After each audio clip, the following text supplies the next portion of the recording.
All right.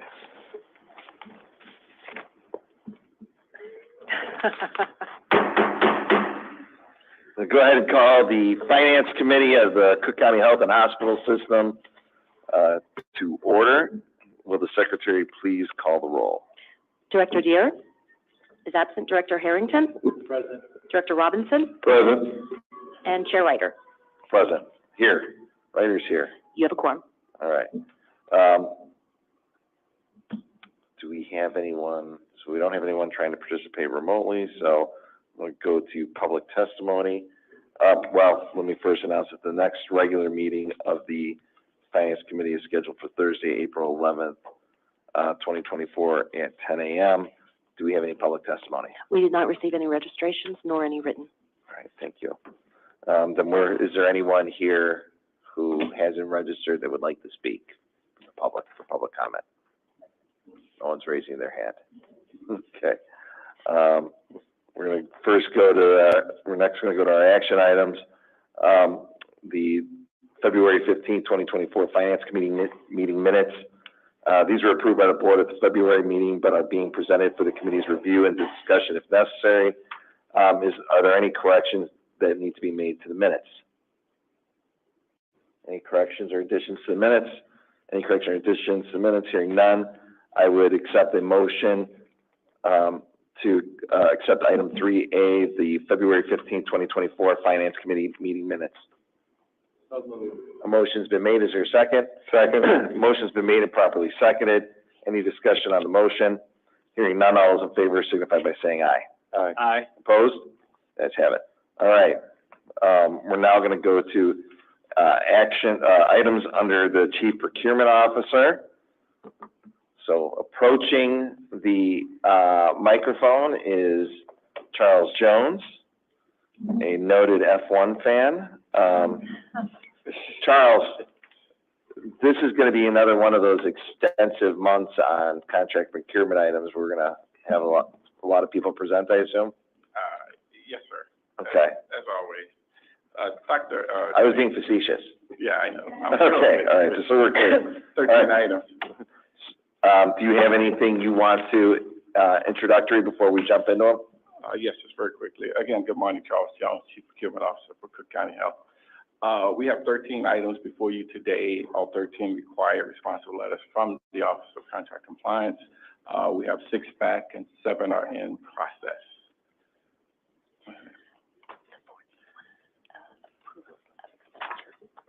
All right. So the first 2 are the Cook County Department of Public Health. I do not see Dr. Hasbrook. Yes, we're not seeing him. Can we, at the moment, can we just drop to 3, go down? Yeah, we'll circle back to items 1 and 2. Thank you. We'll go to number 3, Clinical Operations and Development. We have our Chief Medical Officer, Dr. Claudia Fegan, approaching the table as well. Good morning, Dr. Fegan, again. Good morning. Good morning. So I have a single item for you. This is an extension. This is with Abbott. These are diabetes glucose meters and test strips. And it's a 1-year extension. This does not have additional financial implications. Any questions for Dr. Fegan on item number 3? Hearing none, thank you, Dr. Fegan. We're going to circle back to item 1 and 2. Dr. Hasbrook has arrived.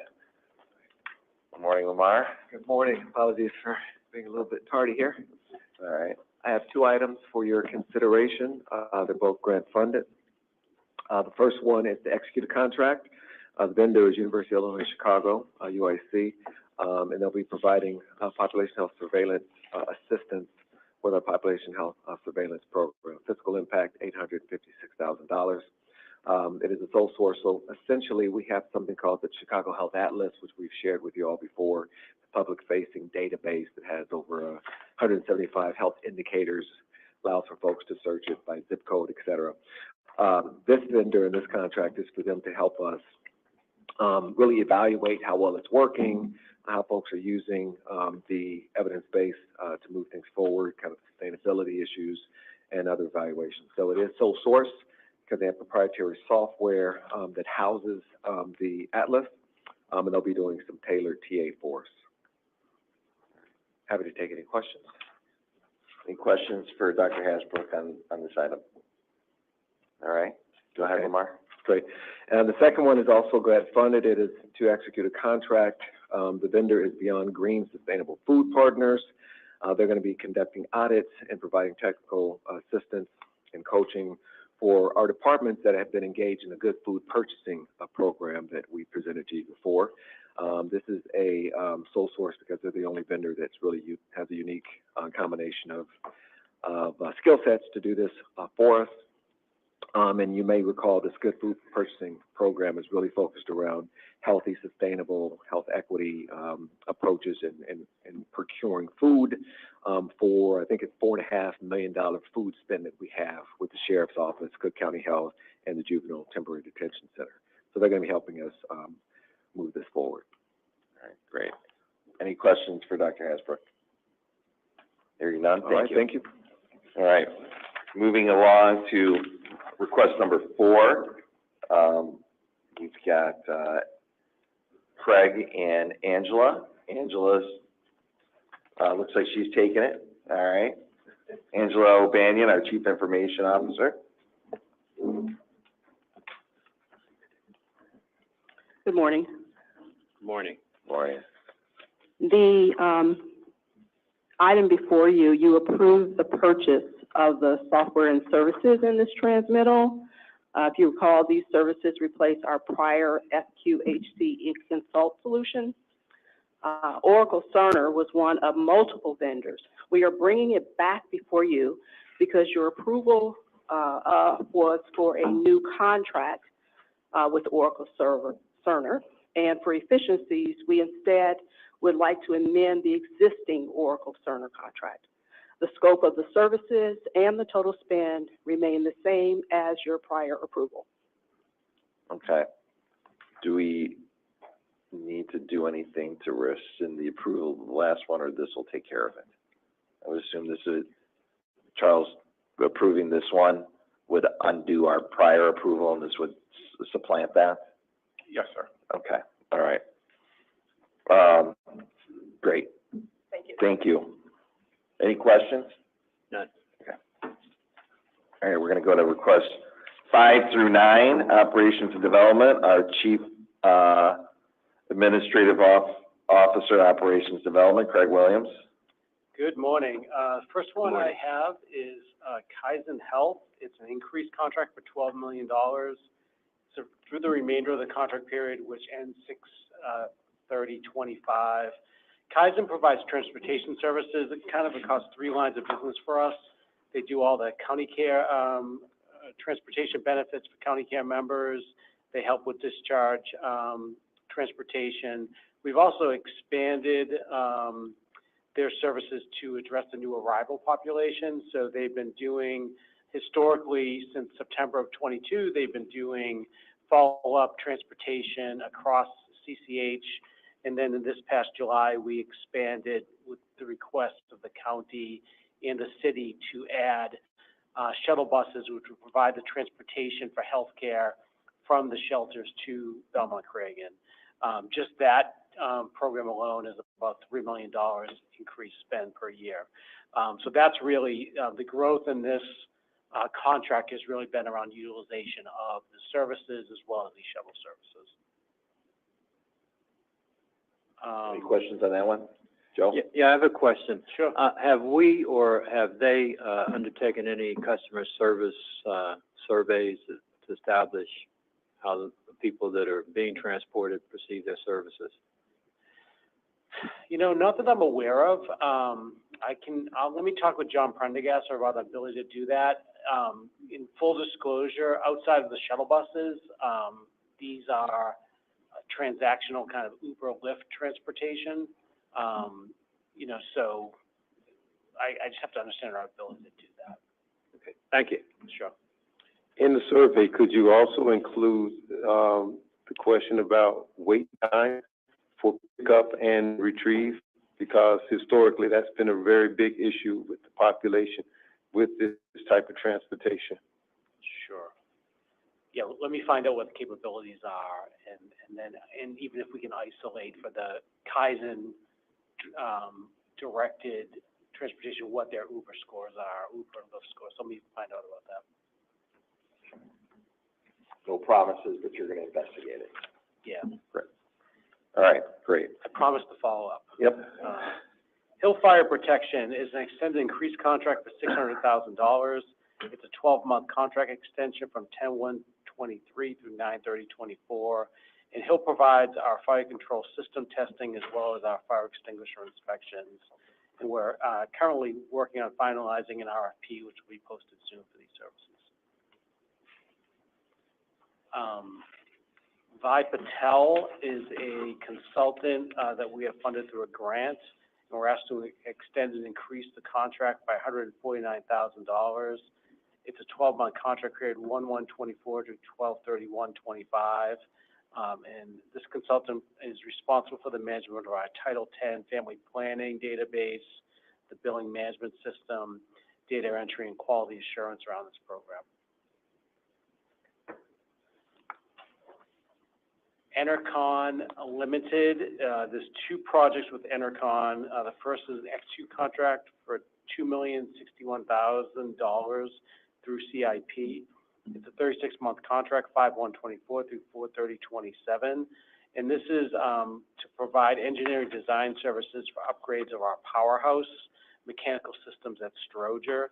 And this vendor will provide design, engineering, construction, admin services through the project completion to really ensure that our mechanical systems in the powerhouse are able to keep up with the demands of today's healthcare services. And the last one I have is also Enercon. It's an execute contract for $1,547,000, also through CIP. It's a 36-month contract, 5/1/24 through 4/30/27. Similar project. This is focused on the mechanical and electrical infrastructure throughout Stroger. Great. Any questions for Craig before he returns to the gallery? Hearing none, thank you, Craig. Thank you. Next up is our Chief Hospital Executive at Stroger, Donica Austin Cathy, for request number 10 to 13. Donica, good morning. Thank you. Good morning, directors. Good morning. Okay, first before you, we have an extended and increased contract for Rush University Medical Center for renal biopsies, consults, and conference moderation. The contract is not to exceed $225,000 for the revised contract period of 12/1/2023 through 11/30/2024. This vendor has a renal pathologist who will be performing kidney biopsies with various techniques and also consults with our CCH physicians.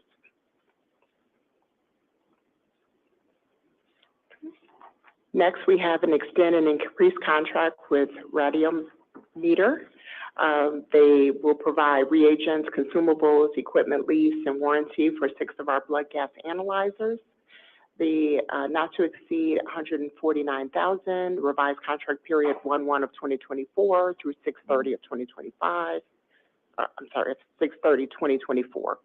The vendor will provide reagents, consumables, equipment lease, and warranty for our blood gas analyzers required to perform our blood gas test. Next, we have an execute contract for Abbott Laboratories for reagent rental agreement and service warranty for our architect. The amount not to exceed $4,546,941. The contract period is 4/1/2024 through 3/31/2027. The vendor will continue to provide reagents, supplies, consumables, service warranty for the HIV and hepatitis testing through our architect fourth generation. And the last one before you is an execute contract with BioRed Laboratories.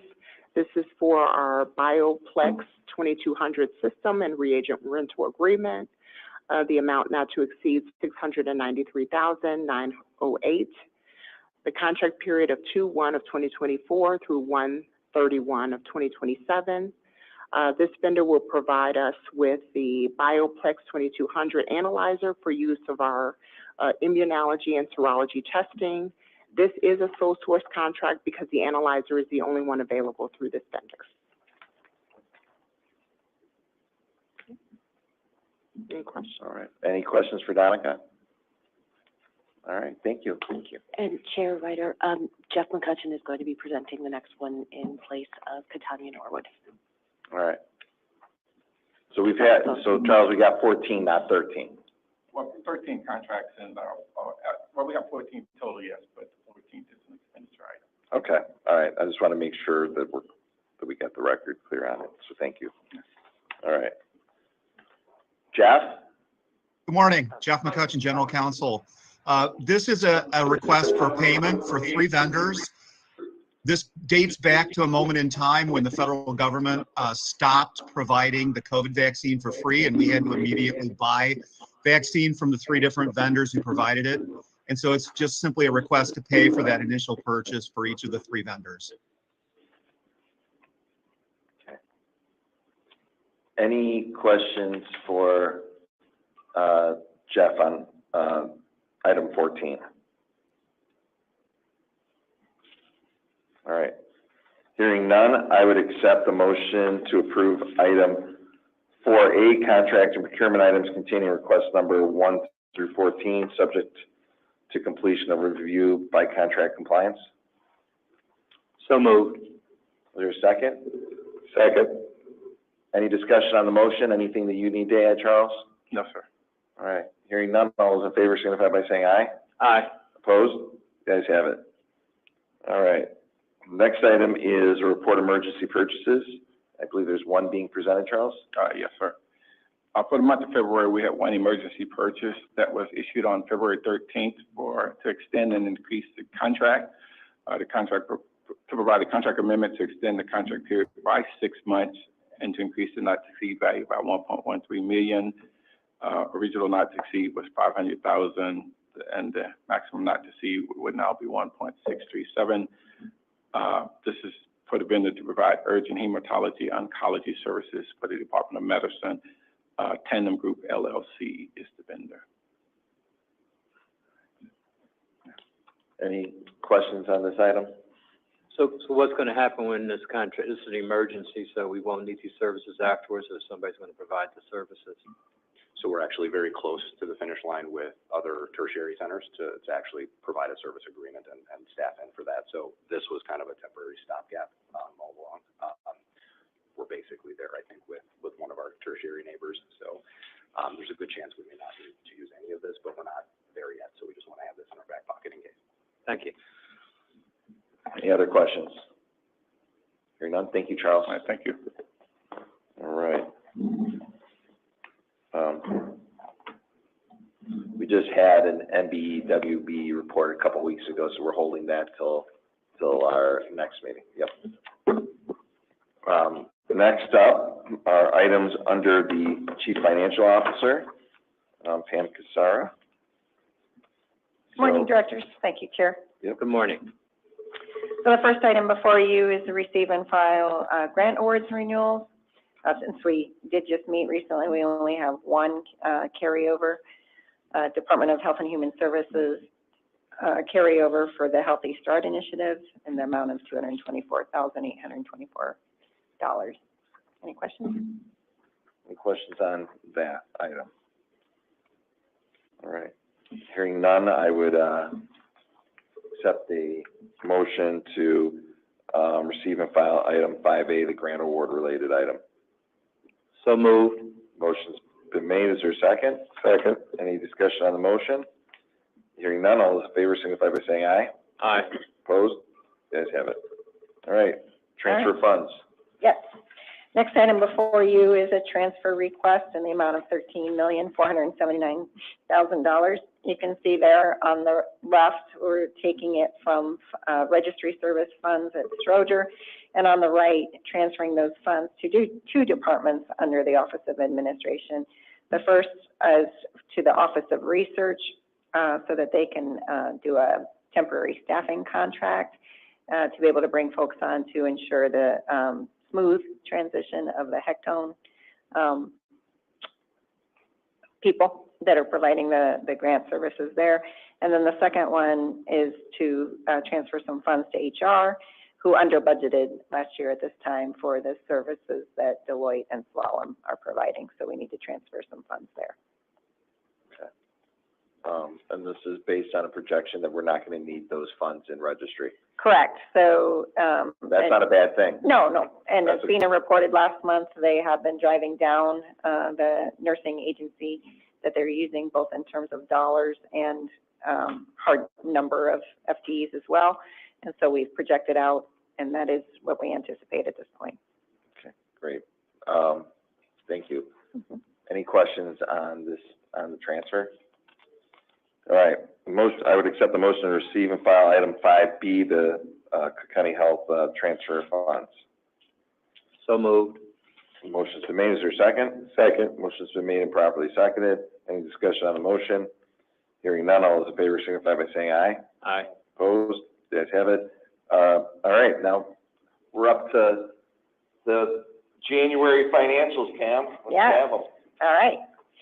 So as you can see here, happy to report, we ended the 2 months, January 31, with a 62.7 million favorable variance to budget on an accrual basis, and the county is showing us 113.1 million favorable on a cash basis.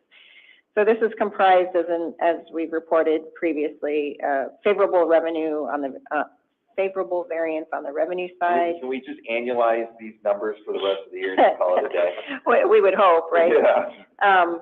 But favorable variance on the revenue side, driven both on the clinic and hospital side by higher than budgeted volumes there, and then on the county care side, higher than budgeted membership. There is an offsetting negative variance in the expense side related to the higher county care membership, but as you can see here, they came in 1.7 million favorable to their budget, and they are 11% over their budget in membership. Next slide. So here you can just see those numbers again. Dropping down to the bottom line first, net income came in at 80.8 million. The budget was to be 18.1, so there's that 63 almost million swing. And jumping back up to the revenue line, 81 million, almost 82 ahead of budget. Again, primarily almost split between the hospital and clinic side and the county care side. And then on the expenses, we're over budget, but that's driven primarily by the claims expense. Next slide. So as we look at the volumes here, you know, the stories continued to be strong on the inpatient side, almost, 30 patients almost per day at Stroger, higher than we budgeted. At the time of budget, I think, they weren't running quite that high. They did the latter part of the year, but by that point, the budget was done, right? So we've continued to run over on census at Stroger, at budget at Provident. And then the outpatient continues to lag a little bit behind budget, but we're only 2 months in, and when you break it down per day, ER visits are behind about 8 a day at Stroger, surgeries are behind maybe 2 to 3 a day, and at Provident, ER visits are behind maybe 3 a day and surgeries 1 a day. So again, nothing, while the percent variance might be high, the actual numbers when you break it down to a per day are pretty small, and again, we're only 2 months in. And again, county care ahead of budget, and we'll come back to that when we share the county care slide. Next slide. So this one again just depicts the volumes the trends over time. You can see, I will just point out where we came in at 2023. You can see the 2023 numbers actually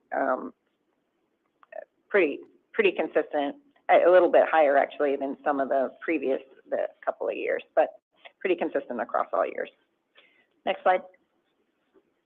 Payer mix. So this one, again, I just want to touch on briefly the Medicaid and the uncompensated. So the Medicaid, you can see a slight downtick, 59.6% of the total mix. But again, 2 months and should not necessarily be considered a trend. We know a couple things going on there. The READY, we're about halfway through that, so some folks are coming off the rolls, and you can see an uptick in the uncompensated. But again, early, so we are, as county care reports, losing less members than they had actually budgeted. So. Next slide. Rev cycle hitting on 5 of their 6 indicators. They had a claim creation issue system issue that they've been working through, but otherwise, are on track with their indicators. Next slide. Same with the denials trend, as Curtis gave his special report last month. They continue to meet all their indicators, being below the benchmark in net final denials. We want to be below 2%. We want the government denials, since we're so highly Medicare, Medicaid, to trend down, which they continue to do. And then the lower right box is new this year. This is just a different illustration of, you can see that the total denials year over year are going down, but also the colors of the boxes, right? How the underlying reasons are getting smaller as well. Next slide. So the charity and public program expenditures, again, 2 months in. So when we project actual run rate and annualize it, we're projecting at this point to come in a little less than budget. But again, too early, and with watching the Medicaid and the charity, relationship, this could come back up by the end of the year. Next slide. Savings initiatives. So 2 months in, 17%. We'd hope to be, we're at 11%. As happened last year, a couple of the rev cycle initiatives are slated to occur a little bit later in the year due to new contracts that we're transitioning to, and will be implemented a little later, but we will anticipate, as they did this past year, come in at target. And then last slide, county care. Again, the graphs at the bottom, the blue bars are the way they budgeted, with the membership slowly coming down due to redetermination, but the red bars are the actual, and you can see that they've actually increased from December to January. That is a combination of losing less members than they had budgeted and due to redetermination, plus the HBIA, the Health Benefit for Immigrant Americans and Seniors, are now getting auto-enrolled into the county care plan. So that's helping offset those that we are losing through redetermination. So you can see there's actually an uptick there. So they came in at 1.7 million, as I mentioned at the start, and their budget was basically to break even or be zero. So they're $1.7 million ahead. And that is the end of my presentation. Any questions? Yes, I have a question. Mm-hmm. I'm curious, page 5, Cook County Health operating trends, with the operations or admissions and ER, how does revenue stack up against those numbers? Sure. So these are the key revenue indicators, right? So these drive the revenue side of it. So when the volumes are down, the revenues go down. And so that mix of inpatient, outpatient affects the revenue. So right now, we're actually in total ahead of revenue because the inpatient is ahead. And actually, some areas of outpatient are also ahead, not the ones we're reporting on this page specifically, but there's other outpatient labs, radiologies, therapies. There's a lot of other services we're not drawing attention to here, but that mix does impact the revenues. I guess my question is more designed toward, are there admissions or ER visits that actually detract from the revenue? Because if we break it down into the different categories, can we segment that? I'm not sure what are there types of things we lose money on? Types of services? Is that your question? That's the essence of it. Yes, absolutely there are. That is offset by the services that we make money on. Yeah, yes, we have that information. But we don't necessarily make decisions to stop a service based on that information. That's not the question. Okay. Where the question goes, and I can understand how you could get there, but the question is, if there are aspects that cause us to lose money, are there things that we could do that could reduce that and actually still provide the service ahead of time that would then prevent that cost loss, but then would create a revenue because we're preventing it? Sure, absolutely. And a lot of that goes back to Dr. Makaitis' former area, right? The quality and performance improvement and process flow and all that sort of thing, and where can efficiencies be gained, right, through the way we deliver the care. So I think the most direct tie would be something like length of stay, right? Where if we're on a DRG with like a Medicare admission, right, we get a lump sum payment for that stay if they stay 4 or 5 days or if they stay for 10 days. right? So there's a cost to care for those patients, right? So it's that, driving that efficiency to, keep as long as needed for medical care, and then have a plan, for, transfer out of the hospital, whether that's to post-acute or back home. The other probably very direct tie would be kind of overutilization in the ED, where we're, bringing people in because of a need for better care coordination, kind of that upstream population health type stuff, which it sounds like what you're kind of hinting at. So having that better coordination that avoids unnecessary utilization, that some payers may say, well, we're going to deny that because it wasn't necessary, right? We get that a lot with some admissions as well, that, there's some social needs that somebody may have that we end up having to keep them in the hospital because they're safe, but the payer, if they're going to be, a little stringent about that, we may not get paid for that care. So there absolutely are places that we're looking, and probably those are the two biggest levers that we can pull, is efficiency, and then kind of that upstream, ensuring that we're not using, higher acuity care that may not be necessary. And so the question becomes, are we doing that? We're putting things in place to allow us to do that. We're restructuring care management right now. We have a call later today to actually talk about value-based care contracting, which would position us to have it make kind of, it aligns finances with doing a lot of that work, right? So that as we start decreasing that high acuity utilization, right, doing that upstream cost, there's kind of a financial alignment, so that makes sense for us to do, right? That there's a lot more kind of inertia to be able to do that work. So the next question would be probably natural that you're thinking, that I'm thinking, is at what aspect, what location? Is that going to be more outpatient? Is that going to be with the ACHNs? Kind of all of the above, I would say. There's a need as we discharge patients to ensure that there's a good care plan, right? So there's work that needs to happen at the end of an admission. And then absolutely a lot of that work is, in the lower acuity places, ensuring there's access, ensuring that we're efficient, that we're communicating well, that we're scheduling things timely so that they don't kind of devolve and then they end up needing a hospital admission to kind of right the ship. So it's kind of across the board. A lot of the work has to happen in the ambulatory setting, though. That's driven by geography, right? Sometimes, So depending on where our clinical services are being provided for in the community, how we stacked up that. Right. And then obviously for people on the west side of the city, this is still a good clinical place for them to show up at, as is Providence, other than, ER visits. But this is, I think, something that we've been working on a long time. When our charity care and uncompensated care costs were rising, but we still have to provide those services regardless of ability to pay. So working on efficiency to bring those costs as best in line as possible, because we're always gonna have that. I mean, that was the whole idea around us having the managed care network, because that way it'd be easier for us to also have on the county care side sign people up, so that way we could have them be covered and lessen our exposure on people without coverage. So it's something that I've seen a dramatic shift in terms of how our finances have run globally, because that piece fits into the broader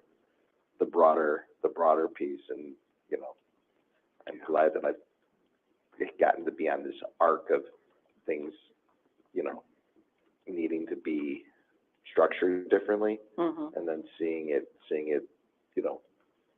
actually work out. I'm trying to say this in the most diplomatic way possible, but we've had a lot of really good success on improving all of those numbers. Yeah, and, your point about geography is well made, right? So like Southland Chicago, we don't have an inpatient footprint there, right? So we've seen from utilization numbers that there's, an opportunity, I think, to coordinate care better. So we've engaged some of our, local hospitals around the ACHNs down in Southland to start having care coordination, collaborative discussions where we have, ACHN patients or county care members going to an ED for care, and we have no line of sight to that, right? So there's kind of that, that need to kind of grow those relationships so that we are providing more comprehensive, better coordinated care for our patients. So, sounds great. It'd be nice to see how that's tracking. Yeah. Maybe that's not our role, not sure, but I wouldn't say that, that's, yeah. You know, it's early in the work, as I kind of alluded at the beginning, but yeah, we can absolutely kind of say, here's what we're working on, here's where we're at right now from like utilization standpoint, all of that. I think that's probably mostly in Aaron's world, but, yeah, we'll think about it, what kind of report we could put together, absolutely. Depending on, like this report that we do here, on the financials has evolved over time too, and you can draw certain inferences out of the report. So if there's anything we can do to track some of that a little bit, we can certainly take a look at it. Any other questions on the financials? Hearing none. Any other business?